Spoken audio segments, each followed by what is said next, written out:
Yeah, it's been a minute since we've filmed. It has. About a month? A month. We went on vacation and then the COVID got her. Yeah, then I got the COVID in Miami. I feel like I might have jinxed you because like right before you left, I was like, I can't believe you haven't gotten COVID Honestly, yet. I definitely jinxed myself on that. I literally used the phrase "I'm built different" many, many times. But unfortunately, not built different enough for Florida COVID. Hi everyone, I'm Robena. And I'm Layla. Welcome back to our channel, Elementary My Dear. Where we make nutrition science easy for you to digest. We have big news, and we are celebrating a momentous occasion for Robena. She is officially a dietitian. Yeah. Woo! Finally made it. You made it. You know I'm what? one of you now. You're one of us. Welcome to the dark side. And I'm excited because our titles can be shorter now. What do you mean? Like instead of being like nutrition professionals, nutrition experts, it's gonna be dietitians. Dietitians react. You know, so I'm very excited for that. That's why I went through this whole process. Honestly, so we can have shorter titles. Honestly, worth it. 6 years, very preemptive in those 6 years as well. 5 years before we started But this channel, You knew. I knew. I'm honored. You're my top priority, Layla. Sorry, Rory. You're demoted. So we're gonna play this game of fact or fiction, put you to the test as a fledgling new dietitian. See, are you worthy? I'm testing you too. Yes. Are we gonna lose our license by the Can end you of this imagine? video? Do we want to do rock, paper, scissors? Man, this is the worst part. It's not my fault that some people just don't have the right rules. Okay, let's go over the rules before Okay. we start. So it's rock, paper, scissors, and Then then go. go. Yeah. Rock, paper, scissors, shoot. All right. You guys, you choose. Do you want to say first or do you want to guess first? I will guess first. Okay. Fact or fiction? Powerade is banned in Europe due to the use of a banned chemical within the product. Oh, so I know, so EU, you said? Yes. Okay, I know in EU, like a lot of their food regulations are very different from Canada and the US, and I know a lot of their products are different, but oftentimes they just like have a different formulation for the EU. So I feel like if a specific ingredient wasn't allowed, I feel like Powerade wouldn't just say, okay, we're tapping out of this market. I feel like they would reformulate. Fact or fiction? You know what? I feel like they would probably reformulate, so I'm gonna say fiction. You are actually correct. Yeah, Yay! honestly, your logic is very right. Brominated vegetable oil, it's banned in Europe. Powerade launched in Europe in like 2002 or something like that, but they just have a different formulation. Okay. Which makes me wonder, like, why don't they just use that same formulation in Europe? I always wonder that. Like a lot of our products, like the same, like whether it's ketchup or like a bar or like any drink, like the same product here and there, like the formulation is different because the rules are different. And I think EU's food regulations are more cautious, like, so it's often like less ingredients and stuff. So it's odd. It's concerning, right? It's concerning. It's pretty sketch. It is very sketch. And like the list of things that are banned in like the EU versus like the amount of things that are banned here, it is concerning that all of Europe is like, yeah, no, we're not gonna have this. But Canada's like, I don't know. Why not? Why not? Why not? Yeah. Yeah. I think Canada is a little more strict than the US, but we are closer to the US end of the spectrum. Yeah. Yeah. Yeah. We love it here. All right, your turn. Okay. All right.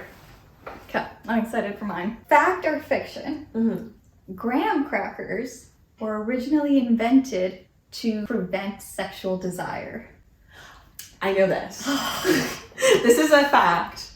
Why do you know that? I don't know. I ended up because like I feel like I don't know. I think I might have listened to like a bunch of like podcasts about like all these people who are making these like dry like cereals and stuff. Were just like, this is gonna stop you masturbating.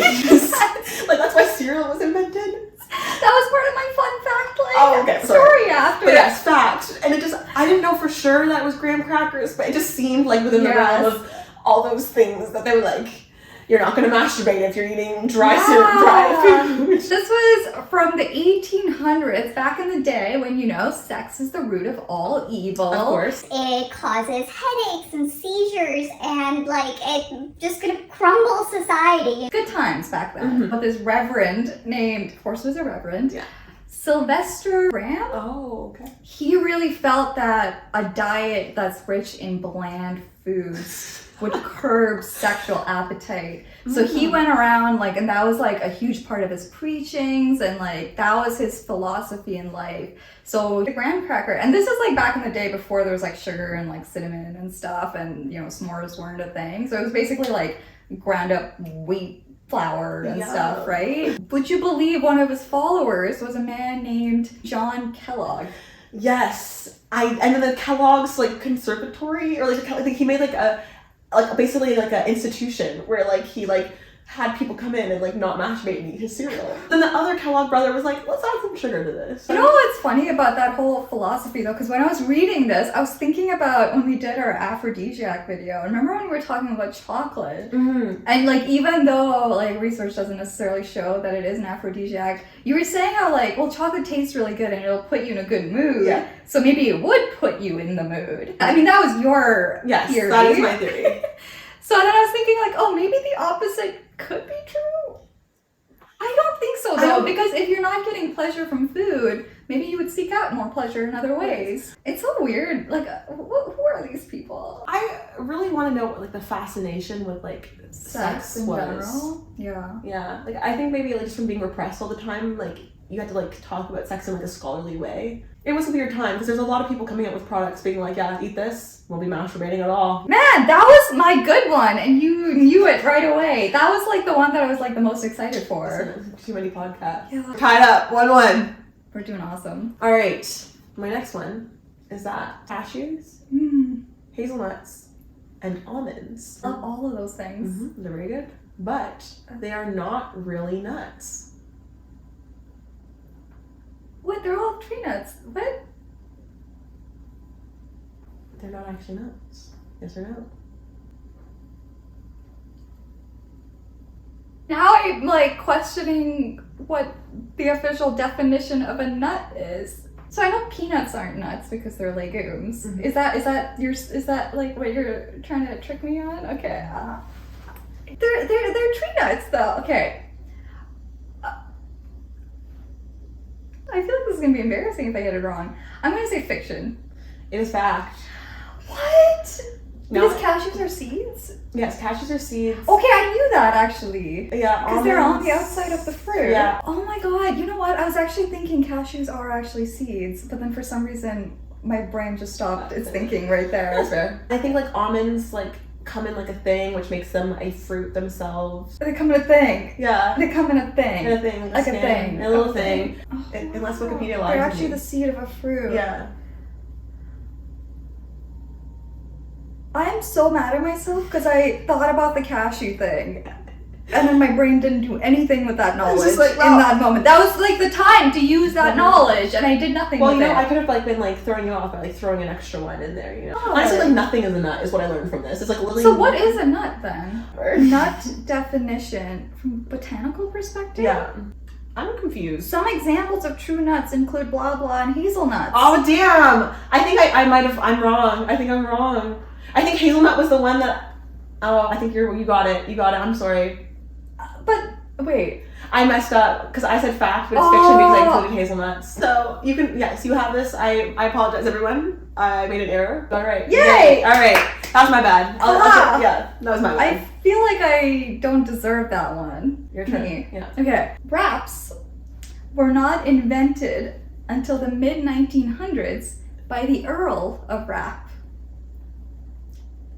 Fact or fiction? I don't know.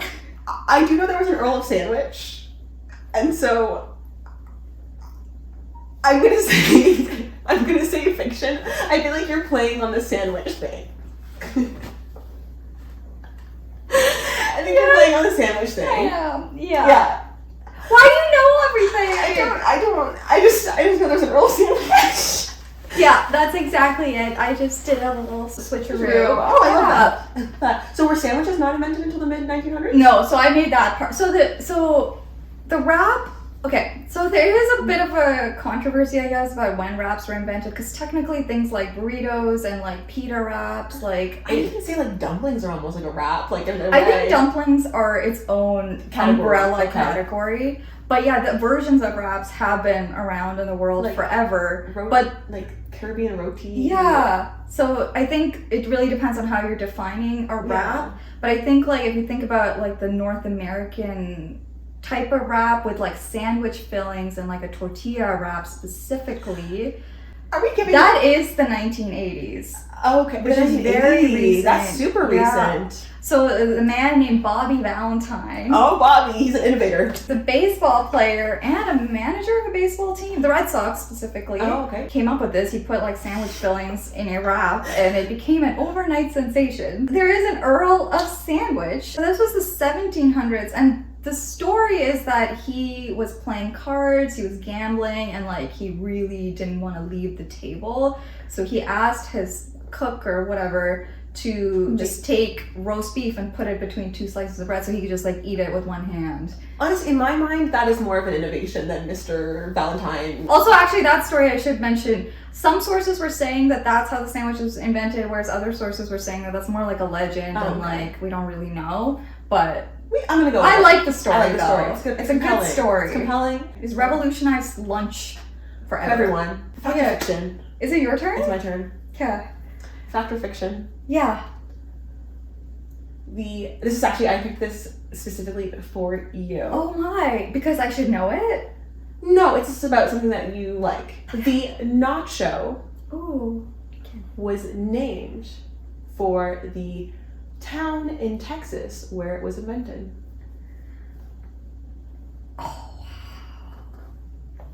I know there's some dish that's associated with being a Mexican dish that's not actually Mexican. I don't remember which one. Based on my wrap discussion, I feel like a burrito is Mexican. I feel like a taco is too, because I think I've heard that the hard shell taco is not Mexican. That's purely an American thing, but the soft shell taco is Mexican. So maybe it is nachos that aren't actually Mexican. I'm just talking my way through this. Okay. But that still doesn't mean anything. That still doesn't confirm anything you just said. Nacho, Texas. Does that sound like a place? Nacho, Texas. I'm from Nacho, Texas. You know what? There are a lot of weird city names out there. Yeah. Even Sandwich is a name of a place, right? Yeah. The Earl of Sandwich is the name of a place. Mhm. You know what? I will say fact. It's fiction. Is it? Yeah, it's fiction. Oh, shoot. So actually, nachos were they're Tex-Mex. So, but they were invented in Mexico, and they were actually named for the person who invented them, Ignacio. I forget what his last name is. It's not Nacho? No, so apparently Nacho is a common nickname for Ignacio. Oh, Yeah. That's so interesting. Mm-hmm. I believe that the people he was serving it to were American people, and it was a bunch of people visiting, and I forget. I literally have everything written out, but I don't remember. And so they were regulars at this place, and they're like, "Hey, my boy Ignacio, make it something new, make it something different." And so he whipped up the first batch of nachos. Okay, so nachos are Mexican. Yes. So what's not what's not Mexican? Hard shell tacos, probably some what is that thing? I don't know. I know for sure that people make baked enchilada, it's almost like a lasagna but with Mexican stuff. Yeah. That's Yeah, I think that's definitely American. I don't know. I feel like there's a few Okay. different things that are Tex-Mex. I really enjoy that fact. Yeah, so I picked that one for you because I know you like nachos. I literally was nacho facts. So what's the score now? I think it's 2-2. But you haven't gone yet. I haven't gone yet. Ah, so this is it. This is it. We're gonna find out. Okay. So, what do you think about when you think about movie snacks? Probably popcorn, maybe candy. Mm-hmm. I'm sure you know that that's not universal. Mm-hmm. So, fact or fiction? In South America, you can buy roasted ants at movie theaters. It's common? A commonplace? I'm sure there's somewhere you could probably get roasted ants at the theater. Okay. I have a lot of South American friends. Mm-hmm. I don't know, like, I think when they go home, they're probably not going to too many movies, but they never mentioned it. I think they might have. I do know, like, there's certain cultures where eating insects is more common. And I think that maybe certain South American cultures might be. This is a hard question. I'm going to say fiction. It is a fact. It's a fact. Oh, It damn. is a Okay. fact. Alright, I thought you were going to be like, it's crickets or something. Oh, it's like... No, it is specifically ants, and I guess roasting it and spicing it, it's kind of like almost equivalent to, like roasted and salted nuts here. And it's very similar in terms of like how it's a snack and you can like buy them anywhere really, and including movie theaters. Honestly, like, that's not surprising. I've eaten a Yeah. cricket before, and they are like kind of nutty and crunchy when they're like roasted, so I would eat a roasted ant. That was the one that I was sure you would know, and I was like, oh, that one's gonna be so boring. Boring as in I thought you would know it. That was fun. That was fun. I feel like I learned a lot. I feel like I taught you nothing. I did go with ants. So I think that ties us up too. I'm happy with the tie. Welcome to the Profession? Profession. Woo! Sweet. This is the welcome I needed. Thank you so much for watching. Be sure to like, comment, and subscribe. And do the other things. Follow us on Instagram and our TikTok. Follow us on our Instagram and TikTok. Also, leave a nice comment for Robena congratulating her in the comments down below. Thank you for watching. Bye!